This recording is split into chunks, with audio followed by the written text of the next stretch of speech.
Hello everyone, welcome to the science and maths की पाठशाला। मैं हूं प्रायना और आज हम 10th क्लास की सीबीएसई मैथ्स के चैप्टर नंबर 1 रियल नंबर को शुरू करने वाले हैं। इस वीडियो में हम रियल नंबर्स को बिल्कुल बेसिक्स और इजी लैंग्वेज में समझेंगे और हम इसकी डेफिनेशंस, एग्जांपल्स, इंपॉर्टेंट कंसेप्ट्स को सभी जो बोर्ड में पूछे जाने वाले क्वेश्चंस हैं उन सबको कवर करेंगे। अगर आप 10th क्लास में हैं तो इस वीडियो को प्लीज़ एंड तक ज़रूर देखिएगा। अगर वीडियो पसंद आए तो लाइक कीजिए, चैनल को सब्सक्राइब कीजिए और बेल आइकन को प्रेस करना मत भूलिए। चलिए बिना किसी देरी के हम शुरू करते हैं चैप्टर नंबर 1। ओके, तो एक्सरसाइज 1.1 शुरू करने से पहले हमें ये पता होना चाहिए कि रियल नंबर क्या होता है। ठीक है, रियल नंबर वो नंबर होता है date can be found on the number line. ठीक है, इससे पता चल रहा है कि अगर मैं जैसे कि नंबर लाइन अगर मैं कोई क्रिएट करूं, जैसे कि कोई भी नंबर लाइन है उसका कोई ओरिजिन होता है, तो जो उसकी राइट साइड होती है, जो ये वाली साइड होती है, ये वाली साइड होती है, राइट साइड जो होती है वो पॉजिटिव होती है। ठीक है, इन्फिनाइट तक जाती है ये। एंड अगर मैं ओरिजिन की लेफ़्ट, इसको ओरिजिन बोलते हैं ये पॉइंट को, अगर मैं इसकी लेफ़्ट साइड देखूं तो ये नेगेटिव होती है। ठीक है, इन्फिनाइट तक होती है ये। तो रियल नंबर को अगर हम देखें तो रियल नंबर इंक्लूड करता है natural number, whole number, integers. ठीक है, तो इनके बारे में हम पढ़ते हैं कि क्या होता है। सबसे पहले हम बात करते हैं कि नेचुरल नंबर क्या होता है। नेचुरल नंबर वो नंबर होता है जो 1 से स्टार्ट होता है। ठीक है, जो इन्फिनाइट तक जाता है। एंड होल नंबर क्या होता है? अगर मैं होल नंबर की बात करूं, होल नंबर वो होता है जो 0 से स्टार्ट होता है। ठीक है, इन्फिनाइट तक। एंड इंटीजर क्या होता है? इंटीजर्स क्या होता है एक्चुअली में, जैसे कि -3 हो गया, -2 हो गया, -1 हो गया, 0, इस तरह से ही हम इसको नंबर लाइन पे लिखते हैं। अब हम जान लेते हैं कि रैशनल नंबर क्या होता है। रैशनल नंबर क्या होता है?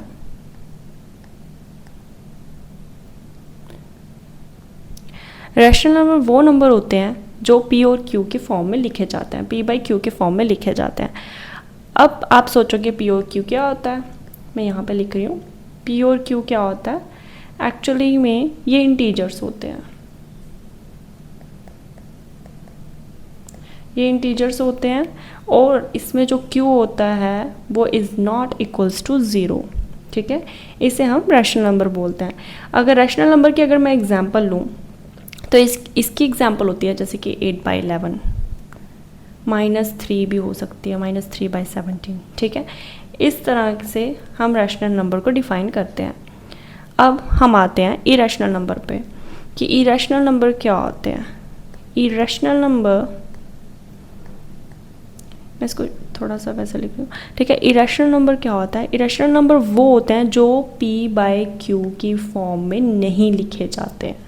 ओके, P/Q की फॉर्म में नहीं होते हैं तो उसे हम इरेशनल नंबर बोलते हैं। फॉर एग्ज़ाम्पल अगर मैं आपकी लूँ, √5 हो सकता है, √3 भी हो सकता है। ठीक है, और पाई भी हो सकता है। इस तरह से हम इसको डिफ़ाइन करते हैं इरेशनल नंबर को। ठीक है, अब जैसे कि रियल नंबर के हमने बेसिक्स क्लियर कर लिए हैं, तो अब हम शुरू करते हैं एक्सरसाइज 1.1 का क्वेश्चन नंबर 1। तो देखिए इसमें क्या बोला है, express each number as a product of its prime factor. तो प्राइम फैक्टर क्या होता है? प्राइम फैक्टर एक्चुअली में, प्राइम फैक्टर का क्या मतलब होता है कि किसी भी नंबर को हम उस नंबर्स में मल्टीप्लाई करते हैं। अगर जैसे कि सपोज़ हमें जैसे कि 140 दिया हुआ है तो हम 140 को उस तरह से हम उसको डिवाइड, मतलब उस तरह से हम उसको तोड़ेंगे जिस तरह से अगर हम उसको मल्टीप्लाई करें तो वो 140 ही प्रोडक्ट उसका आना चाहिए। ठीक है, चलिए हम स्टार्ट करते हैं। जैसे कि 140 को सॉल्व करते हैं। पहले तो इसका फर्स्ट पार्ट को हम सॉल्व कर रहे हैं। 140 को हमें उस तरह से डिवाइड करना है कि जिस तरह से मल्टीप्लाई होने के बाद 140 ही आना चाहिए। ठीक है, तो हमें पता है कि 2 2 क्या होता है, 4, 2 2 4 इंटू 2 2 4, 4 5 20। अब 20 के बाद हम इसको 5 7 कर सकते हैं, 5 7 140। ठीक है। अब आप देख सकते हैं कि मैंने उस तरह से इसको डिवाइड किया, मतलब उस तरह से मैंने इसको तोड़ा कि इसका जो प्रोडक्ट है मल्टीप्लाई करने के बाद वो 140 ही आया, ठीक है। तो अब हमें देखिए, अब हम इसका क्या निकालेंगे, अब हम इसका प्राइम फैक्टर निकाल लेते हैं। हम इसको ऐसे लिख सकते हैं 2, क्योंकि 2 जो है वो 2 बार है, तो हम इसको ऐसे लिख सकते हैं इंटू 5 इंटू 7। इस तरह से हमारा क्वेश्चन नंबर 1 का फर्स्ट पार्ट जो है वो सॉल्व हो गया। चलिए अब हम नेक्स्ट पार्ट को सॉल्व करते हैं कि नेक्स्ट पार्ट को कैसे सॉल्व करेंगे।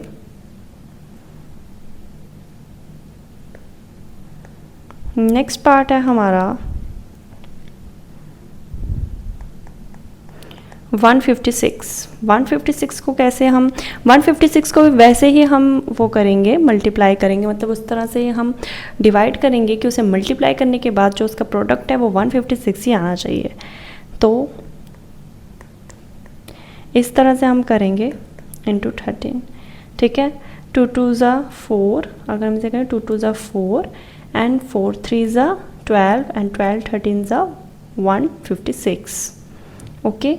तो अब देखिए इसमें भी 2 जो है वो 2 बार आ रहा है, तो हम इसको ऐसे लिखेंगे, सॉरी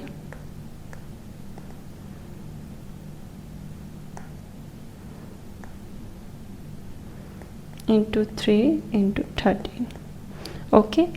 अब सेम हम इस पार्ट को भी ऐसे ही सॉल्व करेंगे, थर्ड पार्ट को भी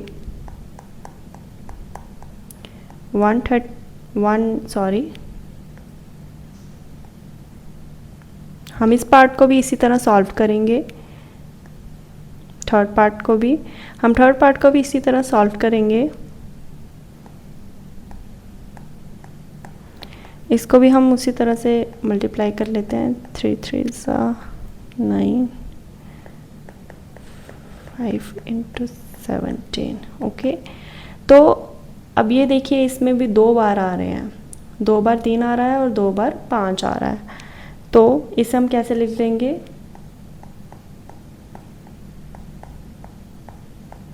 ओके। एंड हम नेक्स्ट क्वेश्चन हम इसे सॉल्व करते हैं।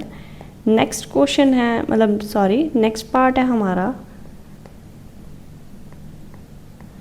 इसको भी इसी तरह सॉल्व करेंगे इंटू 11 इंटू 13।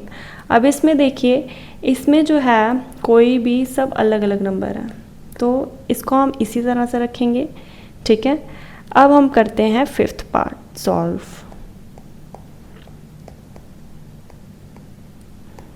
ओके। तो मेन क्या है कि ये काफ़ी बड़ी रकम है, तो इसीलिए इसे हम छोटे मोटे नंबरों से ना ही मल्टीप्लाई करें तो ज़्यादा बेटर है, क्योंकि ज़्यादा बड़ा है, इसका प्राइम फैक्टर हो जाएगा। तो हम इसे 17 इंटू 19 इंटू 23 के साथ कर सकते हैं, ओके। इस तरह से हमारा क्वेश्चन नंबर 1 एक्सरसाइज 1.1 का रियल नंबर ये हमारा सॉल्व हो गया, ठीक है। अब बढ़ते हैं हम इसके नेक्स्ट क्वेश्चन पे। तो चलिए अब हम अपने नेक्स्ट क्वेश्चन पे चलते हैं। नेक्स्ट क्वेश्चन है find the LCM and HCF of the following pairs of integers and verify that LCM into HCF is equals to product of the two numbers, ठीक है। इसमें इन्होंने क्या बोला है, इन्होंने बोला है सबसे पहले तो एलसीएम और एचसीएफ आपको फाइंड करना है, फिर बाद में एलसीएम और एचसीएफ जो निकलेगा उसको मल्टीप्लाई करने के बाद उसका जो प्रोडक्ट होगा दो नंबर्स का जो भी इन्होंने दिए हुए हैं वो इक्वल होने चाहिए, ठीक है। तो चलिए हम सबसे पहले सॉल्व करते हैं। फर्स्ट 26 एंड 91, इसको पहले हम सॉल्व कर लेते हैं। इसको हम कैसे सॉल्व करेंगे कि सबसे पहले हम 26 को सॉल्व कर लेते हैं। इसको कैसे हम सॉल्व करेंगे, ये 2 इंटू 13, हाँ 2 13 सा 26 आता है, ठीक है। एंड 91 का अगर हम देखें तो 91 का क्या होता है 7 इंटू 13, ठीक है, इज़ इक्वल्स टू 91। तो अब हम देखेंगे इनका HCF कैसे निकालेंगे। HCF कैसे निकलेगा इनका? अब हम देख सकते हैं इन दोनों में कॉमन चीज़ क्या है? 13, तो यही इसका HCF होगा। ठीक है, अब हमें इसका LCM निकालना है, तो LCM कैसे निकलेगा? LCM जो है डिफरेंट लेना है और जो कॉमन होगा इन दोनों में जो कॉमन होगा उसे हम एक बार लिखेंगे। तो डिफरेंट जो है वो 2 और 7 है, तो 2 × 7 × 13 इसमें दोनों में कॉमन है, तो इसे हम एक बार लिखेंगे। तो इनको जब हम मल्टीप्लाई करेंगे तो आता है 2 7 182। ओके, अब लेकिन इन्होंने बोला था कि जो product of the two numbers हैं वो जब हम LCM और HCF को जब हम मल्टीप्लाई करेंगे तो उनका जो प्रोडक्ट है दोनों का वो सेव होना चाहिए। ठीक है, तो सबसे पहले तो हम प्रोडक्ट निकाल लेते हैं दोनों नंबर्स का। ठीक है, सबसे पहले तो हम निकाल लेते हैं product of the two numbers. ठीक है, तो क्या होगा, तो हम इसको कैसे निकालेंगे? सबसे पहले तो 26 और 91 इनको हम मल्टीप्लाई करेंगे,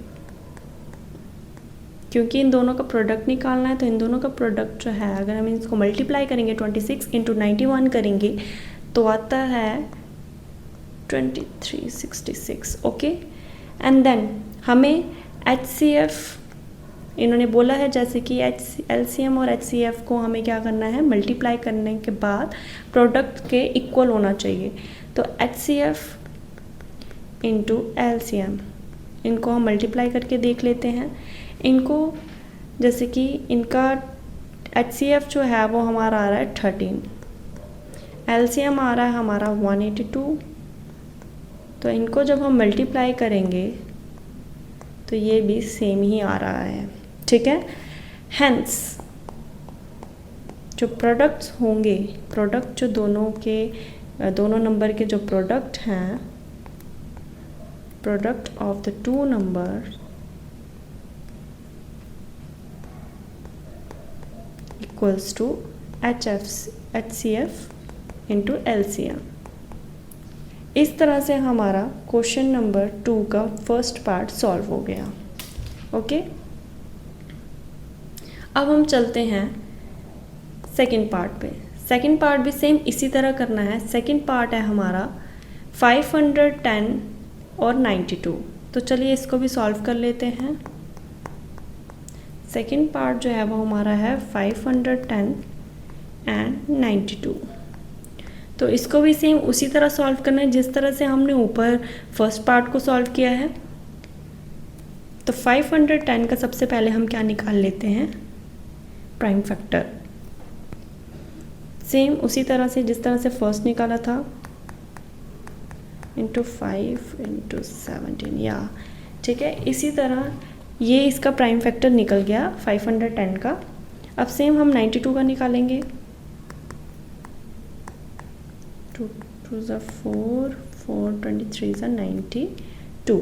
ठीक है, अब हम इसका HCF अगर देखें, HCF देखें तो इसमें एक ही 2 ही कॉमन है, तो 2 ही आएगा, बाकी सब जो भी हैं वो डिफरेंट है। ठीक है, अब हमें इसका निकालना है LCM। LCM जो है वो ये दोनों का, तो जो फर्स्ट 2 हैं ये तो कॉमन है, तो हम इसे एक ही बार लिखेंगे। फिर देन लिखेंगे हम इसको, ये 2 ले लेते हैं और ये 3 ले लेते हैं, 5 ले लेते हैं, 17 ले लेते हैं, × 23 ले लेते हैं। तो जब हम इसको मल्टीप्लाई करेंगे सबको तो हमारा आएगा, हाँ ठीक है। तो अब सेम हमें इसका प्रोडक्ट निकालना पड़ेगा इन दोनों नंबर्स का। तो हम इसका प्रोडक्ट निकाल लेते हैं। प्रोडक्ट निकालने पड़ेंगे दोनों नंबर के, 2 नंबर्स। ठीक है, तो क्या आएगा 500, इसका आएगा 510, क्योंकि हमें ये 510 और 92 दोनों मल्टीप्लाई करने पड़ेंगे। 510 92 इक्वल्स टू कितना आएगा 5 ठीक है 46920 ठीक है। अब सेम हम इसका HCF इंटू LCM निकाल लेते हैं कि देखते हैं अब सेम है कि नहीं। ठीक है तो HCF हमारा है HCF हमारा है ओनली 2 और LCM है हमारा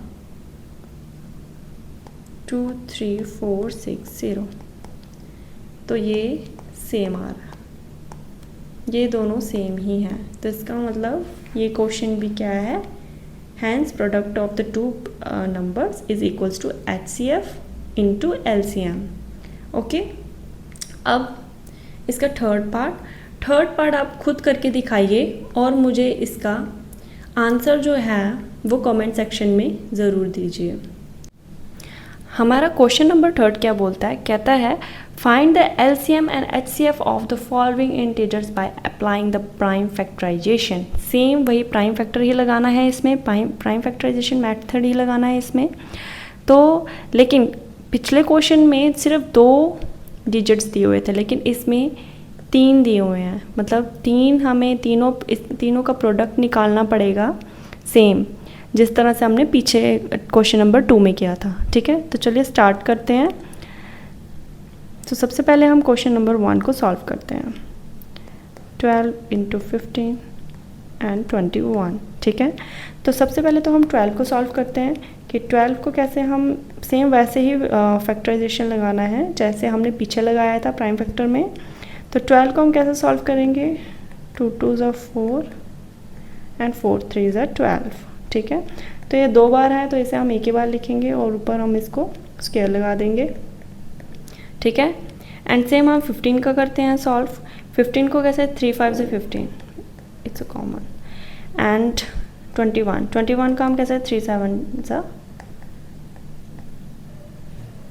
21। ठीक है तो अब हम देखेंगे अगर हम इसका HCF निकालें तो HCF क्या होता है कि कॉमन होना चाहिए, मतलब तीनों में, अब ये जो तीनों हैं इन तीनों में एक डिजिट जो है वो कॉमन होना चाहिए।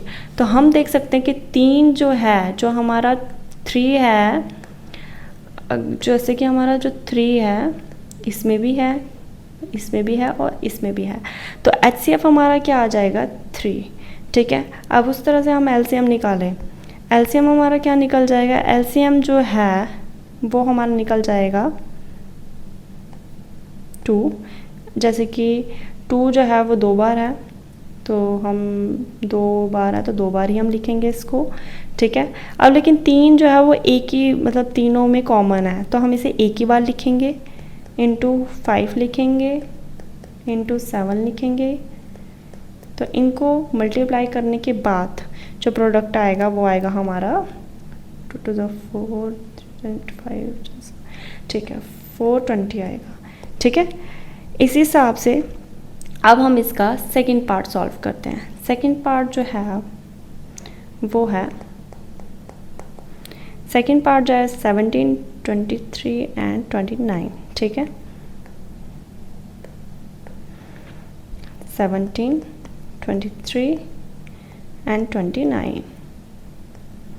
ठीक है इसको भी सेम वैसे ही करना है, 17 को भी सेम वैसे ही प्राइम फैक्टर निकालिए 17 का। लेकिन ये 17 का देख लीजिए, 17 एक ऐसा डिजिट है जिसका कोई भी प्राइम फैक्टर नहीं होता, ये सिर्फ 1 के साथ ही मल्टीप्लाई होता है। तो ठीक है हम इसे 1 के साथ ही मल्टीप्लाई करेंगे।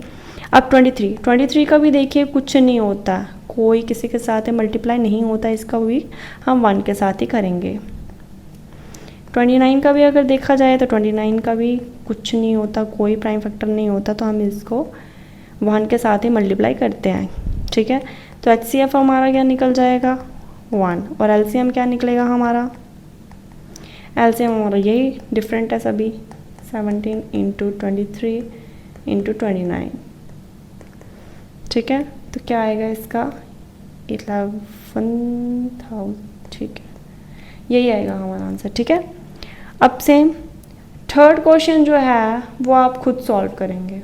इसका जो थर्ड पार्ट जो है थर्ड पार्ट आप खुद सॉल्व करके दिखाइए और कमेंट्स में इसका आंसर दीजिए। ओके, चलिए अब क्वेश्चन नंबर 4 सॉल्व करते हैं। क्वेश्चन नंबर 4 में दिया हुआ है गिवन डैट एचसीएफ हमें दिया हुआ है, इसका मेन दोनों का एचसीएफ और एलसीएम का हमें प्रोडक्ट जो है वो दिया हुआ है 306 एंड 657, लेकिन एचसीएफ का हमें जो है वो 9 दिया हुआ है, लेकिन हमें एलसीएम जो है वो नहीं दिया हुआ है। तो हमें फाइंड करना है एलसीएम। तो एलसीएम क्या होता है, ठीक है। तो सबसे पहले हमें जैसे कि अभी दिया हुआ है एचसीएफ हमें दिया हुआ है ऑलरेडी 306 एंड 657, ठीक है। और लेकिन हमें निकालना क्या है, एलसीएम हमें फाइंड करना है। तो हमें जैसे कि इसका फॉर्मूला ऑलरेडी पता है कि एलसीएम इंटू एचसीएफ जो होता है वो किसके बराबर होता है, प्रोडक्ट, कि उनका जो प्रोडक्ट होता है दो नंबर्स का, यही जो दो नंबर्स का जो प्रोडक्ट होता है उसके इक्वल होता है। तो जैसे कि हमें ऑलरेडी दिया हुआ है एचसीएफ का, हमें ऑलरेडी प्रोडक्ट दिया हुआ, मतलब एलसीएम और एचसीएफ का हमें ऑलरेडी प्रोडक्ट दिया हुआ है, तो हमें फाइंड सिर्फ क्या करना है, एलसीएम। तो एलसीएम को हम कैसे फाइंड करेंगे, हमें तो मेन एलसीएम फाइंड करना है। तो प्रोडक्ट ऑफ टू नंबर्स, मैं इसको ऐसे लिख रही हूँ, मेन एचसीएफ जब इसके नीचे चला जाएगा तो ये फार्मूला बन जाएगा एलसीएम, हम इसे फाइंड कर सकते हैं। तो एलसीएम को फाइंड कर, जैसे हमें प्रोडक्ट पता है दोनों नंबर्स का, तो वो क्या है 306 इंटू 657 डिवाइडेड बाय एचसीएफ हमें दिया हुआ है कितना, 9। तो जब हम इसे सॉल्व करेंगे ये जाएगा 34 से, ठीक है। तो इसको जब हम मल्टीप्लाई करेंगे 34 को मल्टीप्लाई करेंगे 657 के साथ तो आएगा, ठीक है, 22,338। यही हमारा इसका आंसर है। ओके, इस एक्सरसाइज का अब हम क्वेश्चन नंबर 5 सॉल्व करते हैं। इसमें क्या बोलता है, कहते हैं क्वेश्चन कह रहा है check whether 6 and can end with the digit 0 for any natural number n। अगर अब हम देखें, इन्होंने बोला है कि 6 एंड जो है उसके एंड हम कर सकते हैं हम डिजिट 0 के साथ, बट हम बोलेंगे कि किसी भी नेचुरल नंबर का डिजिट 0 तब होता है जब वो 10 से डिविजिबल हो, ठीक है। जब हम 10 से डिविजिबल करेंगे ऑब्वियसली ये 0 आ रहा है 10 में, मतलब 0 आ रहा है, तब जाके ये डिविजिबल हो सकता है। लेकिन अगर हम देखें 6 एन की अगर हम बात करें तो ये 2 × 3 एन में हो रहा है, ठीक है। अगर हम इसको इसे हम कर सकते हैं जैसे कि 2n होता है इसका या 3n होता है, मतलब अगर हम देखा चाहे तो यहाँ 6n के जो फैक्टर है वो सिर्फ 2 और 3 हैं, ठीक है। और इसमें अगर देखा जाए तो 5 अगर फैक्टर होता तो 5 फैक्टर भी हो सकता था 0 एंड अप, बट यहाँ पे 5 भी नहीं है।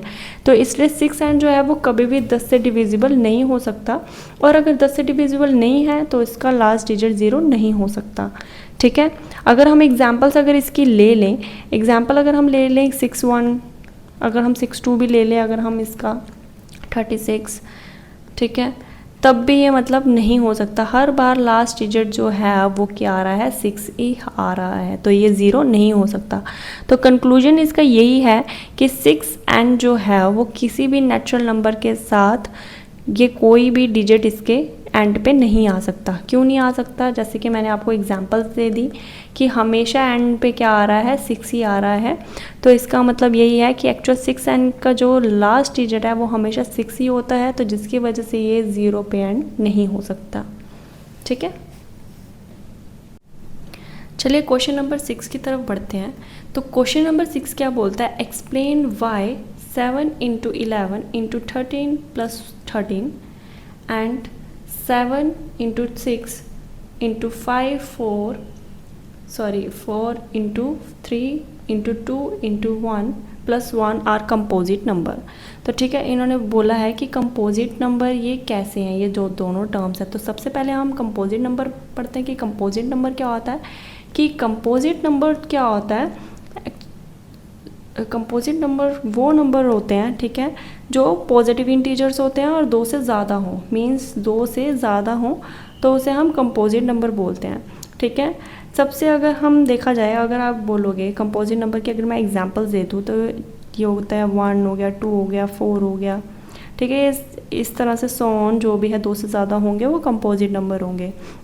अगर आप बोलोगे तो 1 जो है वो तो 2 से ज़्यादा नहीं है, लेकिन अगर 1 देखा जाए वो ना तो प्राइम में आता है, ना तो वो प्राइम में आता है और ना तो वो कंपोजिट में आता है, ठीक है। तो इसीलिए हम इसको as a computer number as a composite में ही इसको काउंट करते हैं, ठीक है। और अगर इसका सबसे, अगर कोई हमसे पूछे कि सबसे स्मॉलेस्ट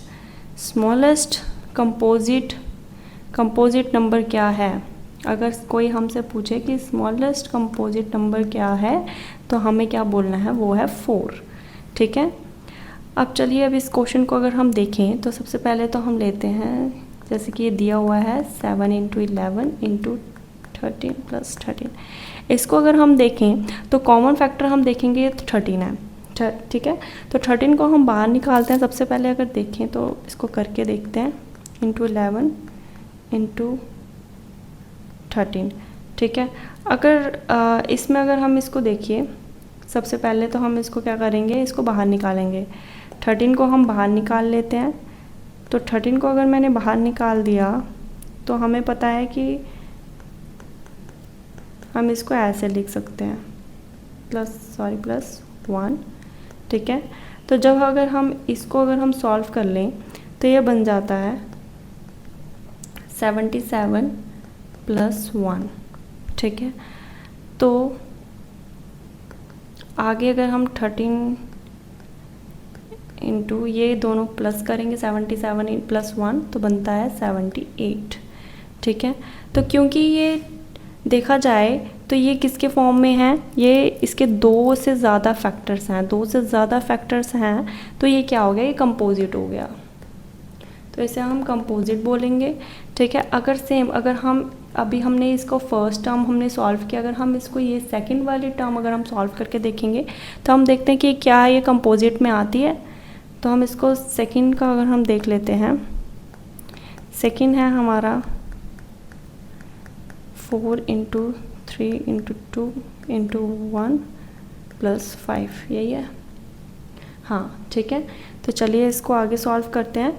अगर इसमें देखा जाए तो 5 इसमें कॉमन है, ठीक है। ये प्लस के बाद ये देखा जाए तो 5 जो है वो दोनों में कॉमन है, तो 5 को हम बाहर ले सकते हैं। 5 को हमने अगर बाहर रख लिया तो बाकी सबको हम अंदर रख लेते हैं, जितने भी जो डिजिट थे, ठीक है। तो अगर 5 कॉमन है सब में तो 5 को हमने बाहर रख दिया, एंड ये +5 को हम एक और बाहर रखेंगे कॉमन फैक्टर के हिसाब से। तो जब हम इसको सॉल्व कर लेंगे तो ये आता है 5। अगर देखिए, अगर हम इसको अंदर लाना चाहे तो हम इसको ऐसे कर सकते हैं, 5 को अगर हम इस ब्रैकेट के अंदर लाएं तो हम इसको ऐसे भी लिख सकते हैं 6 × 4 × 3 × 2 + 1। अगर हम इसको अंदर लाएंगे तो +1, क्योंकि 5 ऑलरेडी बाहर है तो इसीलिए जब हम इसके साथ मल्टीप्लाई करेंगे तो ये 5 बन जाएगा, ओके। तो एंड देन नेक्स्ट इज़ 5। जब हम इन सब को मल्टीप्लाई करेंगे, यहाँ तक अगर हम मल्टीप्लाई करेंगे तो बनता है 1008 + 1। तो देखा जाए तो 5 × ये बन रहा है, तो ये देखा जाए तो यहाँ पे भी 2 से ज़्यादा फैक्टर हैं, तो ये भी क्या होगा, कंपोजिट। तो इसका मतलब यही है, देयरफॉर ये दोनों हमें टर्म्स दी हैं वो दोनों क्या हैं, कंपोजिट में आती हैं, ठीक है। That's solve. चलिए इसी तरह हम चलते हैं अपने लास्ट क्वेश्चन पे। लास्ट क्वेश्चन क्या बोलता है, there is a circular path around a sports field, ठीक है। कि एक स्पोर्ट्स फील्ड के अराउंड एक सर्कुलर पाथ है, ठीक है। इस तरह का कोई सर्कुलर पाथ है, तो Sonika takes 18 minutes to drive 1 rounds of the field, ठीक है। कि सोनिका जो है सोनिया जो है वो 18 मिनट ले रही है एक राउंड लगाने में, ठीक है। जो रवि जो है लेकिन उसी को ही सेम लगा रहा है, लेकिन 12 मिनट्स लगा रहा है उस पर, ठीक है। Suppose they start at the same point, कि अगर वो सेम पॉइंट पे, सपोज़ ये कोई मैं पॉइंट ले लेती हूँ कहीं पे, सेम पॉइंट पे अगर दोनों सोनिया और रवि जो है वो दोनों सेम पॉइंट्स पे अगर वो स्टार्ट करते हैं ड्राइव करना, suppose they both start and at the same time पे और सेम पॉइंट से अगर वो शुरू करते हैं, ठीक है, और सेम डायरेक्शन पे, after how many minutes they will meet again at the starting point. तो अब बताओ कि वो दोनों जो है जब वो पूरा राउंड कर लेंगे तो वो स्टार्टिंग पॉइंट्स पे कितने मिनट बाद मिलेंगे, ठीक है। तो चलिए सॉल्व करते हैं। जैसे कि हमें पता है कि सोनिया जो है, सोनिया 18 मिनट जो है वो ले रही है पर राउंड के लिए, ठीक है। तो सोनिया का हम अगर फैक्टर निकालें, सोनिया का अगर हम फैक्टर निकालें 18 का, तो वो निकलता है 2 3 6 एंड 6 3 18, ठीक है। अब सेम अगर हम रवि का लें तो रवि का था 12, 2 2 4 एंड 4 3 12। अगर हम देखें तो इसका अगर एलसीएम निकालें, तो एलसीएम निकालेंगे अगर हम, तो इसका 2 कॉमन है, 3 कॉमन है, तो इसका निकलेगा 2 2 4 3 9 एंड 36। ओके, सो अगर हम देखें तो 36 मिनट के बाद, इन 36 मिनट में वो क्या करेंगे, मैट करेंगे। अगर हम इसको डिवाइड करते हैं सोनिया का